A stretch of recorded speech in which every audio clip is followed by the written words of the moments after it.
Assalamualaikum warahmatullahi wabarakatuh. Terima kasih sebelumnya kepada teman-teman semua yang telah mengunjungi channel saya ini. Semoga channel saya ini video-video yang saya sampaikan bermanfaat untuk semua, untuk teman-teman semua. Amin. Baik, untuk kesempatan kali ini masih tentang desain. Hari ini saya ingin menjelaskan tentang apa itu visual. Saat kemarin kita berbicara di video yang lain, kita berbicara tentang apa itu desain, maka pada hari ini, pada kesempatan kali ini saya ingin menjelaskan tentang apa itu visual. Kalau komunikasi, Anda pasti paham lah bagi teman-teman komunikasi yang belajar di komunikasi. Tapi apa beda dan apa definisi komunikasi saya rasa teman-teman sudah paham.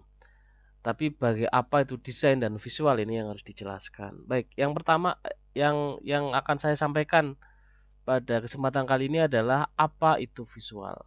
Kemarin sudah dijelaskan apa itu visual, kemudian di video yang lain ya, nanti bisa dilihat video lain seperti apa. Nah, untuk kesempatan kali ini saya ingin menjelaskan tentang unsur-unsur visual. Jadi visual itu ada unsur-unsurnya gitu ya. Yang pertama adalah titik. Ya, titik. Jadi tanpa titik gitu ya, ya tidak akan muncul visual gitu ya, tidak akan muncul visual gitu. Titik, titik adalah visual gitu ya. Unsur unsur paling kecil dalam visual adalah titik gitu ya. Seperti itu. Selanjutnya, yang kedua setelah titik sebagai unsur visual yang paling kecil, yang kedua adalah garis. Saya pakai komputer, jadi kalau ini saya nggak bisa pakai penggaris ya. Adalah garis. Ya. Ada banyak garis ya, jenis-jenis garis. Yang pertama adalah garis lurus. Garis lurus itu adalah garis lurus vertikal, garis lurus horizontal, dan garis lurus diagonal. Ya. Jadi ada tiga dalam garis lurus, yaitu garis lurus vertikal, garis lurus horizontal, dan garis lurus diagonal. Seperti itu. Selanjutnya, setelah ada garis lurus, maka kemudian ada garis lengkung. Ya. Jadi ada tiga juga. Jadi yang pertama adalah garis lengkung apa namanya? Garis lengkung busur. Saya bikin gini aja. Nah, biar kelihatan busur ya. Garis busur ada garis kubah dan ada garis lengkung mengapung. Ini kayak balon ya. Nah, seperti ini. Jadi garis busur, garis kubah, lengkung kubah dan garis belum mengapung. Seperti itu. Kemudian selanjutnya ada garis majemuk. Garis majemuk itu sebenarnya garis campuran ya. Misalnya zigzag. Gitu ya. Ada lagi garis lengkung majemuk yang lain. S. Misalnya garis bujur ke lengkung seperti ini dan sebagainya. Ya ini adalah garis majemuk gitu ya. Seperti itu. Kemudian selanjutnya ada namanya garis gabungan. Garis gabungan tuh ya menggabungkan aja. Ada zigzag lurus, kemudian seperti ini misalnya. Garis lurus. Set set set set set set set set set set set gitu ya. Jadi menggabungan antara garis lurus, kemudian garis lengkung dan garis majemuk misalnya gitu. Begitu. Selanjutnya adalah bidang. Bidang adalah garis dua dimensi ya. Misalnya garis kayak gini. Ini adalah bidang. Ya, Anda belajar di matematika zaman waktu masih SMP dan SD ya. Sifatnya adalah apa namanya dua dimensi lah ya. Gak dengan apa namanya logika dua dimensi. Seperti itu. Kemudian ada namanya bidang organik. Bidang apa namanya? Bidang organik adalah bidang yang bisa berkembang ya. Misalnya kayak gini. Anda tahu ya ini adalah awan membatin gitu ya. Atau misalnya ya awan beneran gitu ya. Misalnya seperti ini. Ini adalah apa namanya organik gitu ya. Seperti itu. Apa ya? Tanda cinta gitu ya. Set misalnya gitu. Ini adalah organik gitu ya. Kemudian selain organik gitu ya, ada namanya bidang sudut bebas gitu ya. Sudut bebas itu disik gitu ya. Kalau di komik itu seperti ini, orang dipukul misalnya gitu, muncul dan sebagainya. Sudut bebas.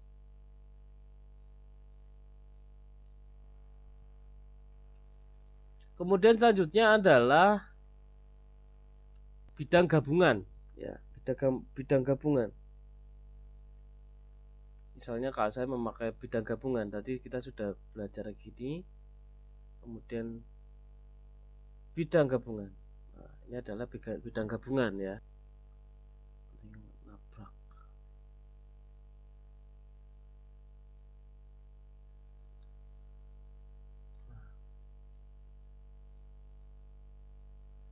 Nah, ini adalah bidang gabungan.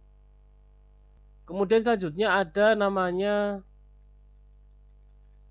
bidang maya. Bidang maya itu bidang yang abstrak gitu ya. Abstrak.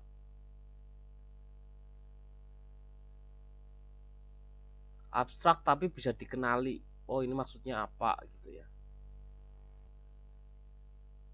Tapi yang harus dikenali sih. Tapi intinya adalah abstrak.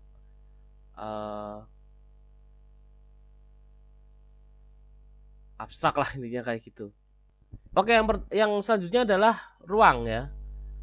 Ruang itu ada lebar, panjang, dan tinggi gitu ya. Oke, yang pertama adalah ruang kubistis. Kubistis tuh ya kubistis itu. Kotak gitu ya. Basicnya kotak gitu. Nah, ini ruang kubistis. Aduh, sorry. Kurang lurus ya.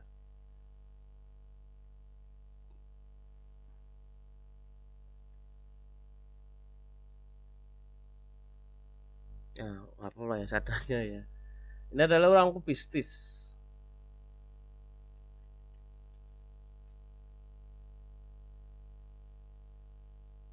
Kubistis.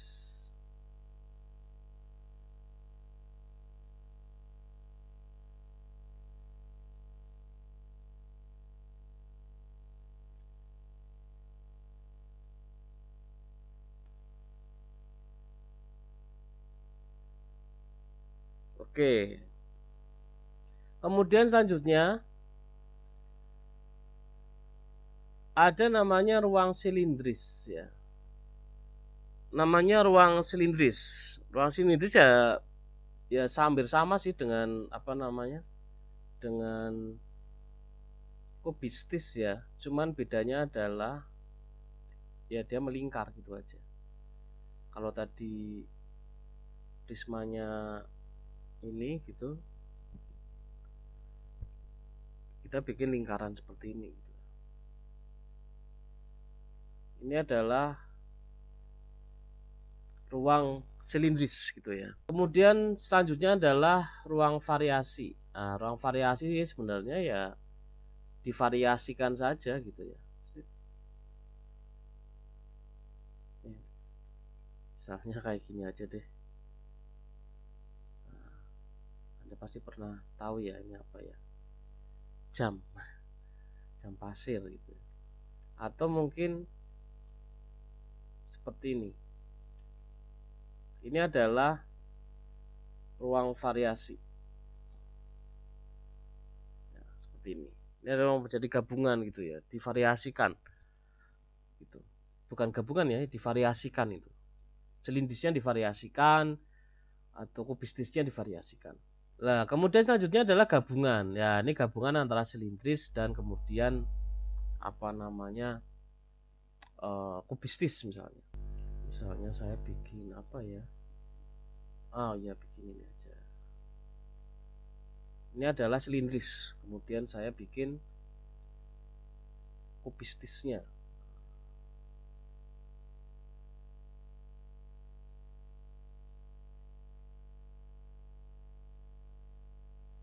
Seperti ini.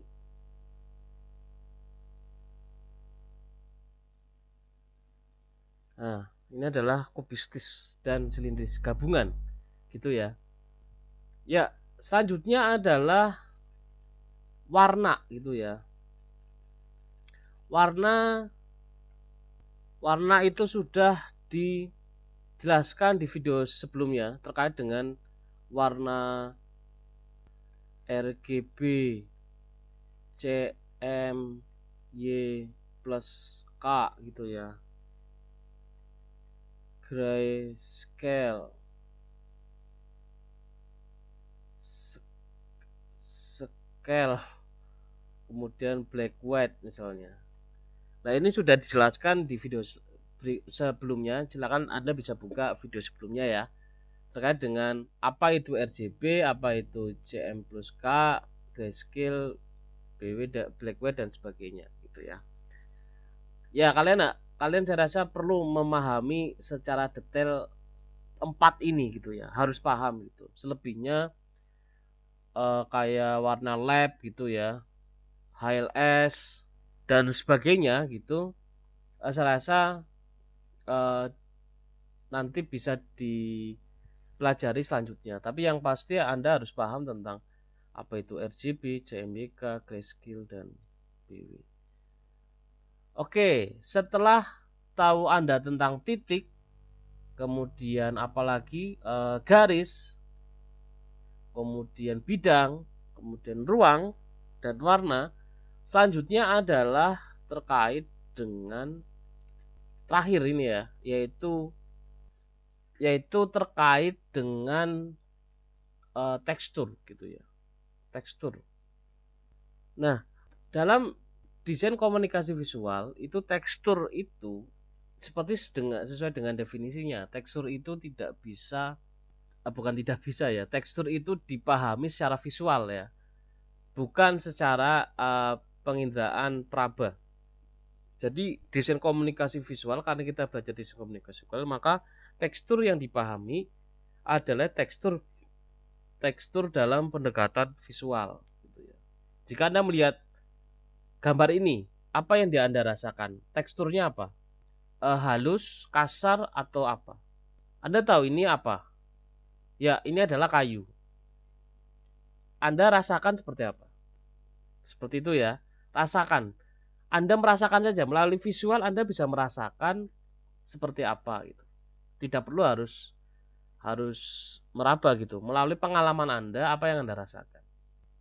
Kemudian misalnya ini adalah besi ya. Anda pernah melihatnya di mana? Misalnya di bis misalnya. Di bis ada yang model seperti ini. Apa yang Anda rasakan gitu ya. Apakah Anda merasakan suatu yang bergelombang atau seperti apa? Melalui pengalaman Anda bisa melihat ini.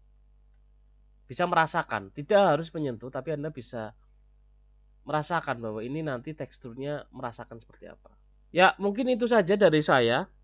Jadi unsur visual, saya ulangi, unsur visual itu mulai dari titik, garis, bidang, ruang, warna, dan tekstur. Ada 6 ya. Jadi itu adalah unsur visual yang harus Anda pahami. Di lain waktu, saya ingin mencoba untuk memperkenalkan lagi terkait dengan tidak hanya visual, tapi bagaimana Anda merancang visual secara baik gitu ya. Mungkin demikian saja dari saya. Terima kasih atas perhatiannya. Semoga bermanfaat. Saya tutup. Wassalamualaikum warahmatullahi wabarakatuh.